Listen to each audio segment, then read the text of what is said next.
imagina só este cenário. Acordas a meio de uma cirurgia, mas algo está profundamente errado. Hum, isso nunca é bom sinal. Não é, de todo. Não sentes dor, mas também não sentes a marquesa debaixo das tuas costas. Olhas para baixo e vês uma equipa de médicos frenética ali debruçada sobre um corpo. Um autêntico pesadelo. Exato. E, segundos depois, apercebes-te com um choque indescritível de que a pessoa deitada na marquesa és tu. É uma imagem aterradora para a maioria de nós, sem dúvida, mas incrivelmente entre 5 a 10% da população em geral relata já ter tido esta sensação. Uma sensação muito vívida, não é? Sim, uma sensação visceral de abandonar o próprio corpo físico, pelo menos uma vez na vida. Bem-vindos ao debate sobre o 9º episódio da série da RTP1 Para Além do Cérebro, com o tema Experiências Fora do Corpo. E quando é que isto acontece com mais frequência? No sono, não é? Exato.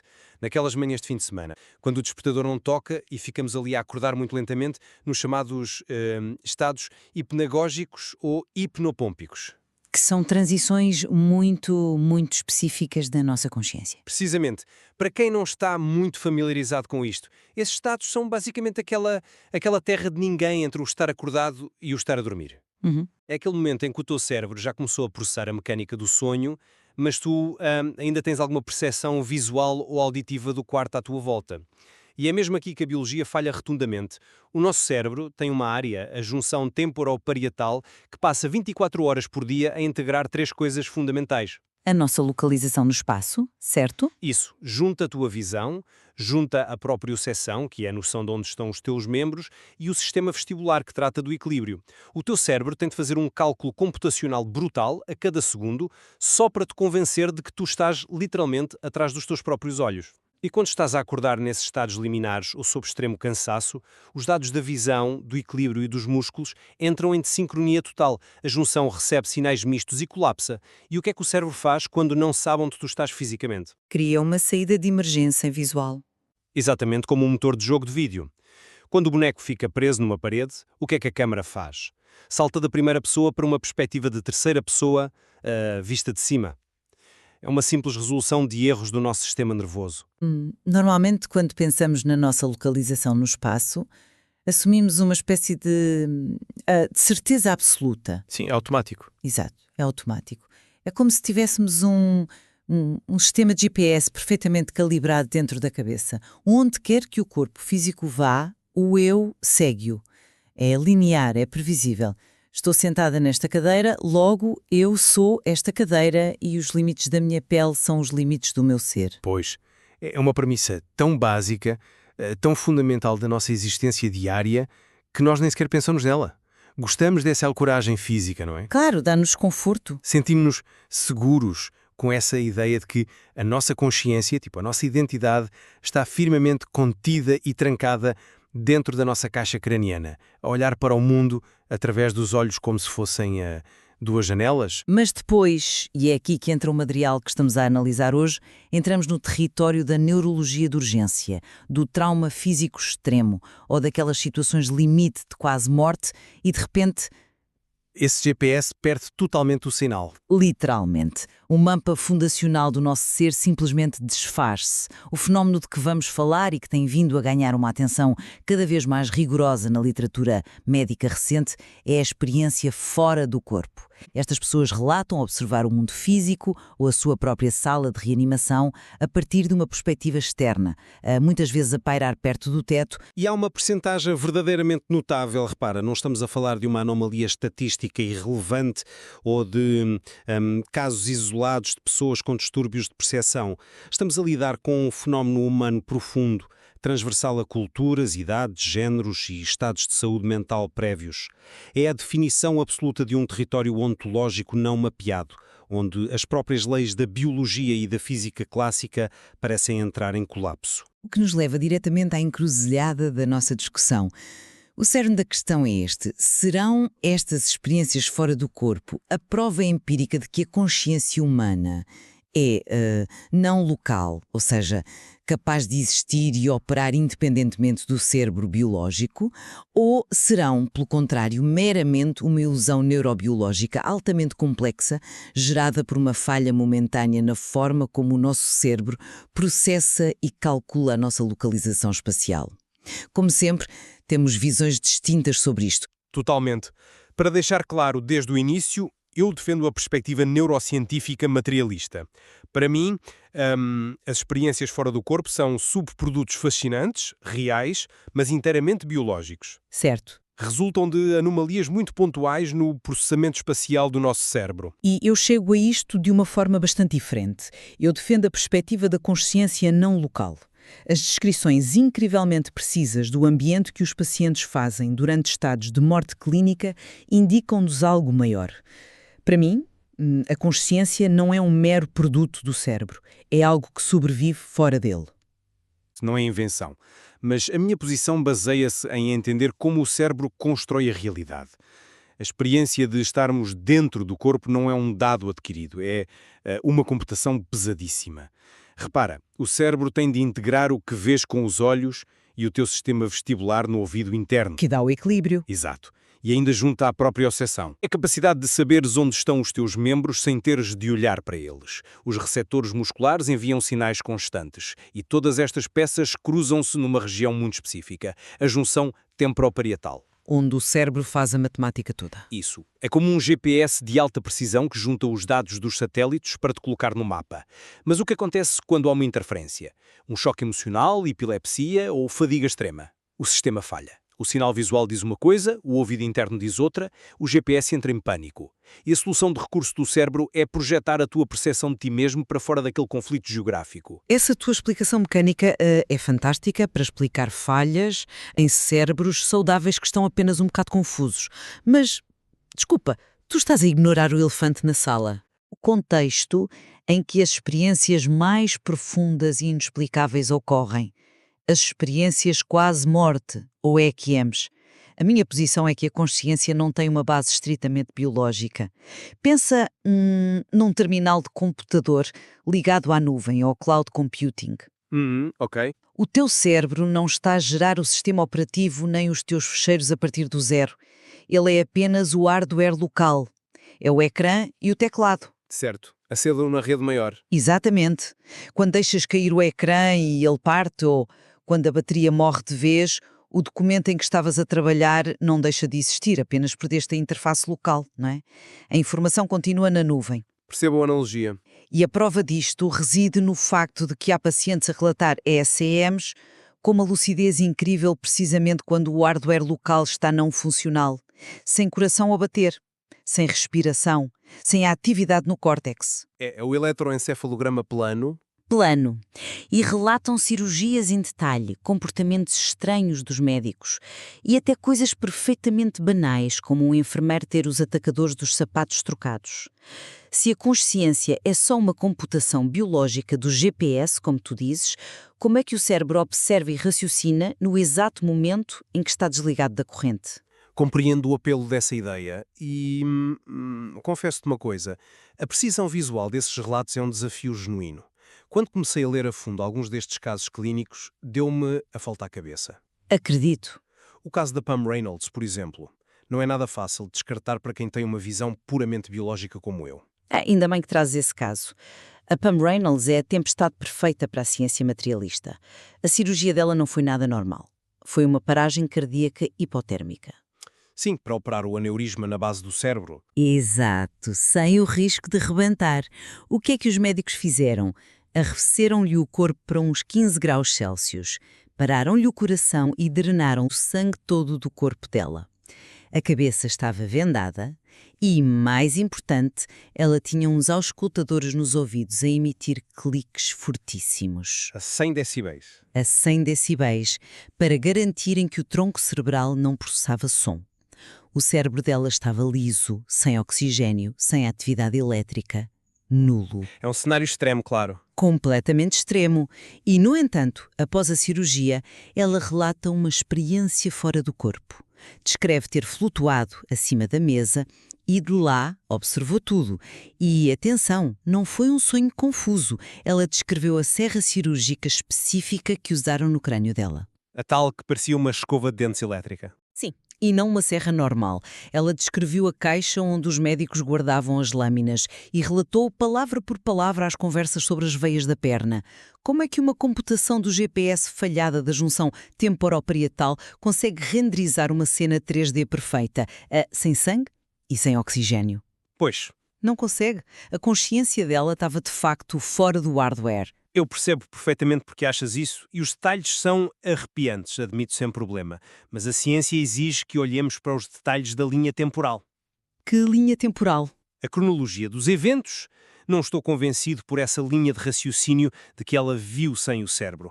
Quando os anestesiologistas mapeiam este evento, percebemos que a experiência dela muito provavelmente ocorreu antes de o sangue ser drenado. Antes? Sim. Aconteceu durante a fase inicial da indução da anestesia geral, quando o cérebro ainda estava quente, muito bem irrigado e altamente ativo. Espera, mas e os auscultadores?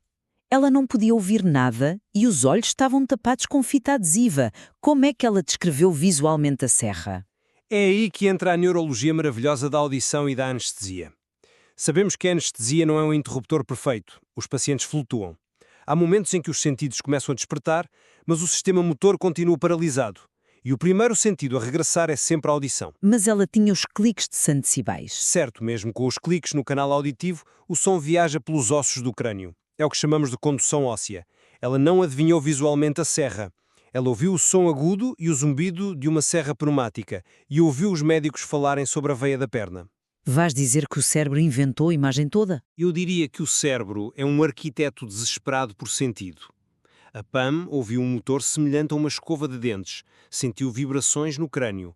Com base nisso e nas memórias prévias de como é um bloco operatório, o cérebro construiu retroativamente um modelo em 3D. E porquê é que a viu de cima? Porque quando não sentes o teu corpo debaixo de ti, a perspectiva de olhar de cima para baixo é a única geometria espacial que o cérebro consegue usar para englobar as vozes na sala. É uma renderização gerada a partir do som. Desculpa, mas simplesmente não aceito isso. Deixa-me dizer-te porquê. Força. Essa metáfora do arquiteto desesperado é subestimar grosseiramente a capacidade mental e o estado de uma pessoa naquelas condições. Não estamos a falar de um sonho de febre. Estamos a falar de descrições visuais de instrumentos que ela nunca tinha visto na vida. Mas o cérebro humano é muito bom a preencher lacunas. A teoria da reconstrução baseada na audição é um salto de fé materialista gigantesco. Honestamente, exige mais crença do que aceitar o testemunho direto da paciente. Além disso, se o cérebro está a lutar pela sobrevivência, altamente sedado, a sua capacidade de criar um motor de renderização em tempo real seria biologicamente impossível. Impossível porquê? Exigiria uma imensa quantidade de energia metabólica, energia essa que, naqueles momentos críticos, o cérebro pura e simplesmente não tem disponível para esbanjar em filmes imaginários. Vejo que discordas frontalmente dessa mecânica, mas lá está. Todo este debate em torno da Pam Reynolds ou do homem dos atacadores esbarra sempre no mesmo problema clássico. Que é? São memórias relatadas após o facto. O que nós precisamos para resolver isto não é de histórias contadas no dia seguinte. Precisamos de um teste empírico em tempo real. E foi exatamente isso que o Sam Parnia tentou fazer com o projeto AWARE. O famoso estudo das prateleiras. Precisamente. Para testar sem vieses as percepções visuais fora do corpo, a equipa montou um protocolo rigoroso em cerca de 20 hospitais. Eles colocaram imagens e símbolos em prateleiras altas viradas para o teto nos blocos operatórios. A premissa é brilhante e super direta. Se a tua nuvem está de facto a flutuar no teto com total clareza visual, tu deves conseguir ver essas imagens ocultas. Sim, eles acompanharam centenas de doentes em paragem cardíaca? Sim. E no final, isolaram 12 pacientes que relataram ter tido uma EFC inegável e vívida. E sabes qual foi a estatística final de identificação dos alvos escondidos? 0. Nenhum deles viu as imagens nas prateleiras. Nem sequer tentaram adivinhar, eles não tinham percepção de que as prateleiras estavam lá. Isto sugere fortemente que, por mais intensa que seja a experiência, Não se trata de uma deslocação objetiva da visão. A consciência não estava literalmente no teto a absorver os fotões de luz do quarto. Se estivesse, teria visto o alvo. Essa é uma leitura extremamente fria e clínica de um momento de absoluto terror existencial. Eu compreendo a metodologia, mas vamos lá aplicar um pouco de empatia e lógica psicológica aqui. Imagina a cena. Tu morreste. Ok? O teu coração parou. De repente sentes-te sugado para fora do teu corpo pela primeira vez na tua existência. É um choque descomunal. Olhas para baixo e vês o teu próprio cadáver. Vês uma equipa médica em pânico absoluto a dar-te choques elétricos e a partir-te as costelas. O teu foco emocional, a tua atenção inteira está fixada naquela urgência. Mas se a visão é panorâmica e hiperlúcida, deveriam registar os detalhes da sala. Mas porquê? Que motivação psicológica tem alguém num momento destes para desviar o olhar do seu corpo e ir flutuar distraidamente para inspecionar uma prateleira poeirenta perto do teto? Eles nem sabiam que estavam a uma experiência científica. É uma questão de campo de visão. É um ponto válido. A cegueira inatencional, o não vermos algo porque estamos focados noutra coisa, acontece. Mas em ciência, quando o método na natureza é demasiado caótico ou emocional para testar, nós tentamos simular o fenómeno em ambiente controlado. E é aí que o laboratório nos dá respostas muito concretas. Simulação em laboratório. Estás a falar da realidade virtual? Porque isso para mim é apenas um truque de salão glorificado. Não é um truque. É um mapeamento puro e duro dos nossos circuitos de realidade. Deixa-me explicar. Os cientistas colocam óculos de realidade virtual num voluntário. Através dos óculos, a pessoa vê um avatar digital projetado meio metro à frente dela. O cientista toca nas costas da pessoa e, no exato mesmo momento, a pessoa vê a varinha digital a tocar no avatar virtual. É um sincronismo perfeito. Ao fim de uns minutos, o cérebro entra em colapso espacial. As tais redes da junção temporoparietal não conseguem resolver o conflito de sentir o toque no sítio e vê-lo noutro. E a pessoa fica com a sensação de sair do corpo? O cérebro transfere a sensação de eu para o avatar. A pessoa sente fisicamente que está deslocada. Mas a prova esmagadora vem de pacientes neurológicos. 8 em cada 9 pacientes com microlesões, precisamente nessa zona posterior, tiveram EFCs espontâneas. Há aqui uma correlação causal mecânica inegável. Se a alma não tem nada a ver com a biologia, por que razão uma minúscula lesão neste específico milímetro do cérebro solta a alma? Isso é um argumento convincente. Mecanicamente falando, claro. É o mecanismo do interface. Mas já consideraste a diferença abismal, a diferença qualitativa entre uma ilusão de laboratório e o fenómeno natural? Em que aspecto? Eu já li sobre essas experiências de realidade virtual. A pessoa deita-se, sente o peso dos óculos na cara, sente os cabos. Eles sabem que estão a ser enganados. É uma ilusão parcial. O cérebro fica confuso, como tu disseste. Agora, compara isso com uma experiência quase morte. A intensidade é diferente, concedo. A pessoa não sente um desvio de meio metro, sente uma expansão cósmica, sente uma libertação total de todas as amarras biológicas, uma hiperlucidez que descreve invariavelmente como sendo mais real do que a própria realidade. E o mais revelador, olha para um impacto a longo prazo. Referes-te às mudanças de personalidade? Sim, as pessoas que passam pelo laboratório tiram os óculos e vão comer uma sandes, a vida segue normal. As pessoas que têm EFCs nas urgências dos hospitais voltam profundamente transformadas, perdem o medo da morte instantaneamente. O sistema de valores muda. Alguém obcecado com dinheiro de repente muda de carreira e vai ajudar os outros. É verdade, há casos documentados disso. E nota, isto acontece quer a pessoa seja religiosa ou ateia convicta. Mexer na junção temporoparietal para causar tonturas espaciais não produz uma alteração existencial profunda na percepção da eternidade. O que tu estás a medir no laboratório são os rastros do ecrã do terminal. Não estás a medir a fonte da consciência. Confesso que compreendo a tua posição e essa distinção do impacto emocional. Esse é um ponto interessante, embora eu o formulasse de forma diferente. Então formula lá. E eu não nego a força da experiência. A intuição de que somos uma essência alojada no invólucro de carne é inegavelmente poderosa e transforma vidas.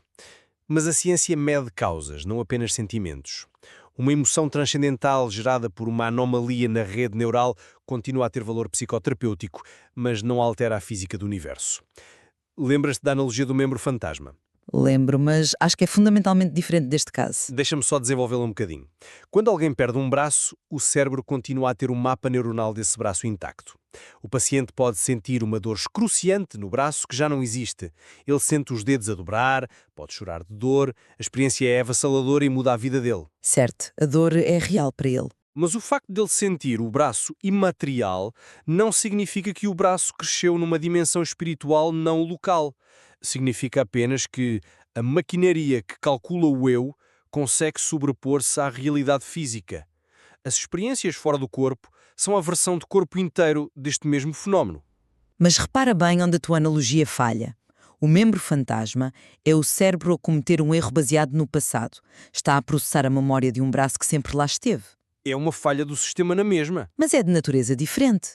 A experiência fora do corpo, durante uma reanimação, é a aquisição de informação nova, muitas vezes obtida do teto da sala. Um ponto de vista onde a pessoa nunca esteve na vida.